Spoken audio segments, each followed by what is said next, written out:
अब आईएएस के एग्जाम में एक तरीका ये हो सकता है कि आप कहें कि भाई समानता होनी चाहिए, और समानता का मतलब ये है कि देश का कोई भी बच्चा जिसकी उम्र 21 साल हो चुकी है एग्जाम दे। एक दो बच्चों की कहानी सोच के देखिए। एक बच्चा है ए, एक बच्चा है बी।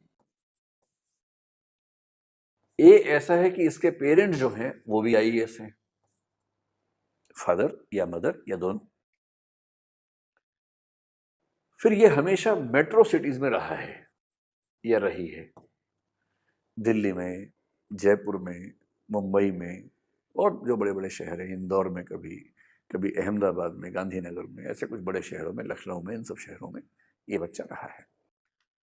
अंग्रेजी माध्यम से पढ़ा है, जो कि बहुत स्वाभाविक है कि अगर उसके पेरेंट्स का प्रोफाइल ये है और बड़े शहरों में बच्चा रहा है तो अंग्रेजी माध्यम से ही पढ़ा होगा। फिर उसे दुनिया भर की गाइडेंस मिली है उसके पेरेंट्स ने, और उसके अच्छे अच्छे स्कूल, इतने अच्छे स्कूल जहाँ टीचर्स की जिम्मेदारी है कि एक एक बच्चे का रिजल्ट अच्छा हो, जहाँ एक क्लास में केवल 20-25 बच्चे होते हैं, सरकारी स्कूल की तरह 60-70-80-100 बच्चे नहीं होते हैं, 20-25 बच्चे सिर्फ, और एक एक बच्चे पर ध्यान देना टीचर की जिम्मेदारी है। बार बार पेरेंट टीचर मीटिंग होती है, पेरेंट्स को इन्वॉल्व करके बताया जाता है कि बच्चा कहाँ गड़बड़ है। फिर जहाँ बच्चा इतने अच्छे स्कूल में पढ़ने के बाद भी काम ठीक से नहीं कर पाया तो उसको उसके पेरेंट्स ने बहुत अच्छे और महंगे टीचर से ट्यूशन्स भी लगवा दी हैं, ये सुविधा भी है। इसके अलावा कई ऐसी ऐप्स हैं जिसके कोर्सेज फ्री में उसको दिलवा रखे कि वो जब भी कोई डाउट हो किसी अच्छी सी ऐप पे कोई कोर्स देखे और उससे आगे बढ़े।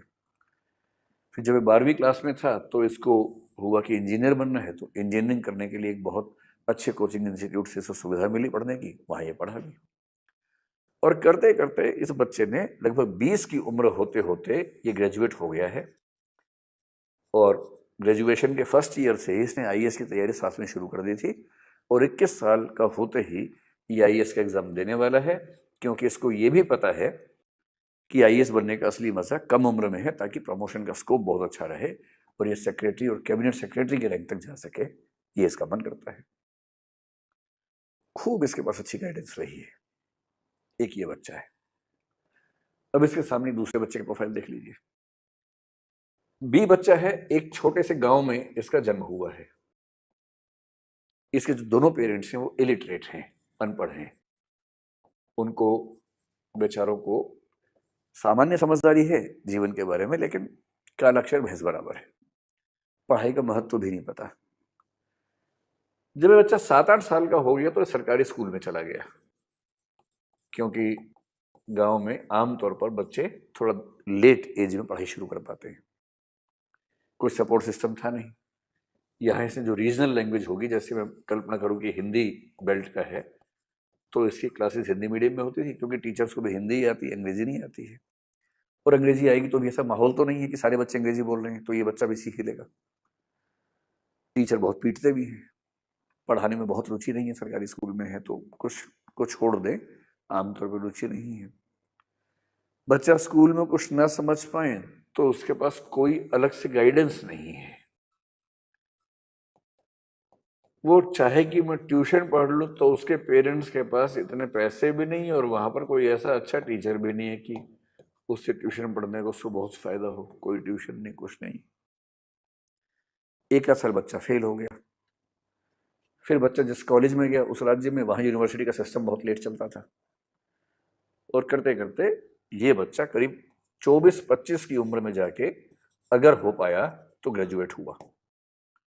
ये बच्चा 20 में ग्रेजुएट हो चुका है और साथ में आईएएस की तैयारी भी कर चुका है। ये 25 की उम्र में जाके ग्रेजुएट हुआ है गिरते पड़ते किसी तरह से, और इसके परिवार से कोई सपोर्ट नहीं है। परिवार लगातार कह रहा है कि छोटी सी नौकरी पकड़ लो और शांति से बैठ जाओ। इसका मन इस बीच में करने लगा कि मैं कुछ बड़ा करूं, और इसको लगता है कि मैं भी आईएएस के बारे में सोचूं। कुछ लोगों ने इसको कहा तो इसके मन में ये बात आ गई। इसकी इंग्लिश इतनी खराब है कि इंग्लिश का पेपर क्वालिफाई कैसे करेगा, ये भी इसके सामने एक चिंता है।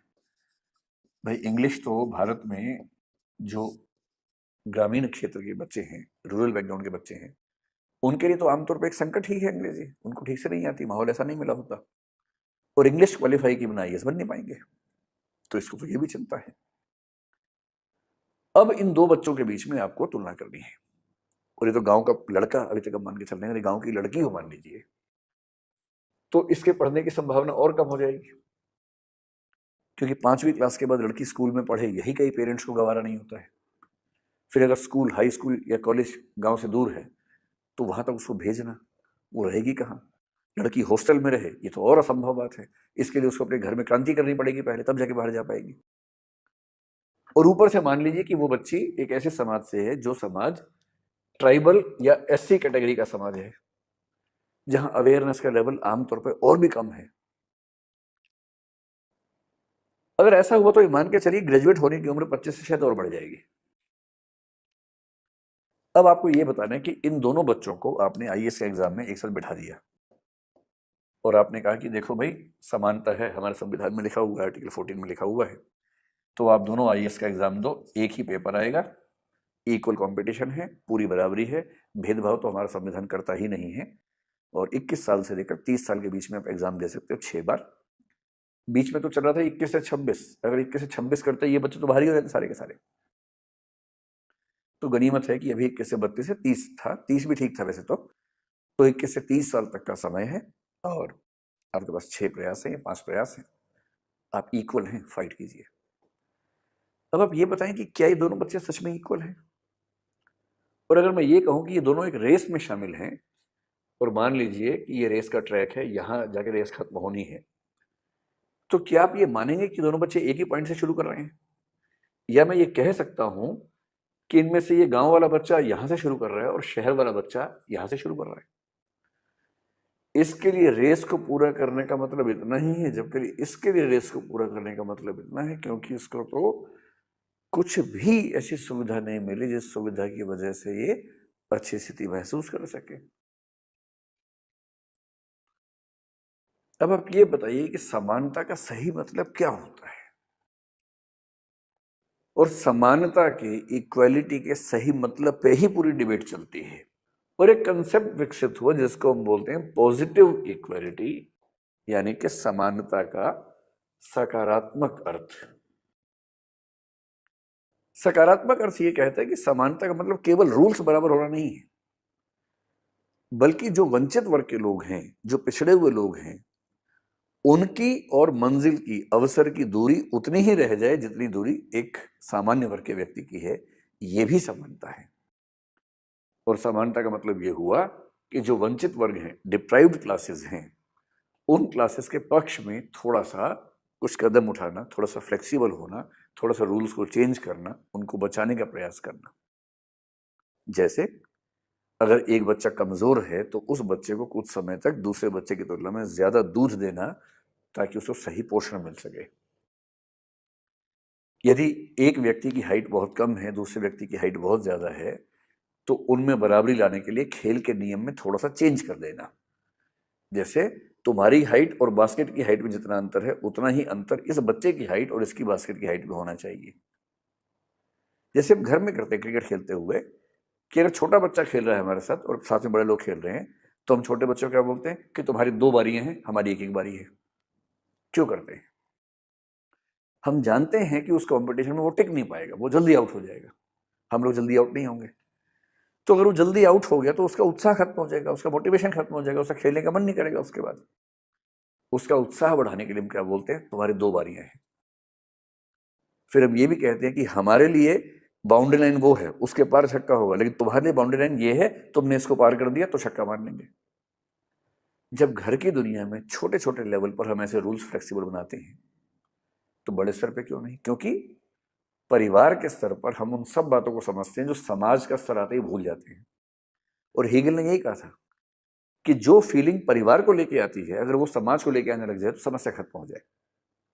पर होता क्या है कि जब तक हम परिवार में हैं तो हम चाहते हैं कि हम त्याग करें, और जब हम समाज में उतरते हैं तो हम चाहते हैं कि ज्यादा से ज्यादा संसाधनों को लूट लें अपने पक्ष में, बाकी लोगों को ना मिले। और इसीलिए हीगल ने कहा कि जो परिवार है उसमें जो अल्ट्रुइज्म है, इंडिविजुअलिस्टिक या पार्टिकुलरिस्टिक अल्ट्रुइज्म है, कुछ विशेष व्यक्तियों के प्रति त्याग की भावना है। और सिविल सोसाइटी में, समाज में जो यूनिवर्सलिस्टिक इगोइज्म है, जो सबके प्रति हमारा अहंकार का भाव है, ईगो का भाव है, स्वार्थ का भाव है, ये दोनों इतने विरोधी हैं कि हम परिवार के सिद्धांतों से समाज को चला ही नहीं पाते। और उसी को ठीक करने के लिए हीगल कहता है कि राज्य का विकास हुआ, स्टेट डेवलप हुआ, जिसको उसने कहा कि उसमें यूनिवर्सलिस्टिक अल्ट्रुइज्म का काम करता है सिद्धांत, यानी सामान्योन्मुखी परार्थवाद कहते हैं, कि जिसमें सिस्टम तय करता है कि प्रत्येक व्यक्ति कम से कम इतना परोपकारी हो जाए जितना समाज को चलाने के लिए होना आवश्यक होता है। इसलिए जब हम कहते हैं कि समानता क्या है, समानता का ज्यादा अच्छा कंसेप्ट माना जाता है पॉजिटिव इक्वालिटी।